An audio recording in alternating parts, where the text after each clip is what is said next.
Hi, Josh here with another look back at what just happened last week. And it looks a little different here. I'm in a tie and I'm not in my office standing here talking to you. We're about ready to give a presentation and we still get news that's coming out. So big headlines this week from the Supreme Court and Trump and tariffs to Zelenskyy. There's all sorts of headlines, and let's take a look back at how it impacted you and your retirement.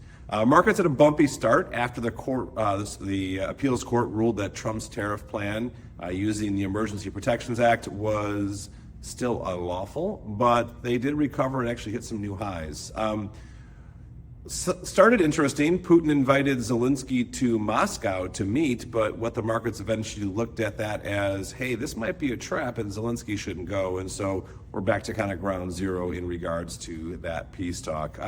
The jobs report was ugly. They were expecting about 65 to 75,000 new jobs. They only came in at 22,000, far below expectations. Now, there's good news and bad news to that. Good news is probably more likely that we'll have a rate cut. Bad news is that type of signal is recessionary, and people do get a little worried there.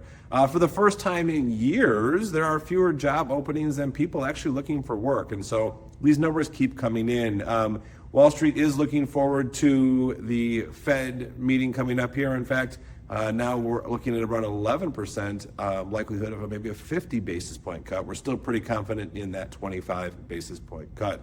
The weak job numbers made Wall Street think that the Fed rate cuts are there, but again, like I said, those recession worries are still around. At the end of the day, markets move up, markets move down, as we saw last week, but with all that in mind, we want to make sure we understand how it impacts you and your retirement. This week, we have some inflation numbers coming out, looking forward to the Fed meeting coming up as well.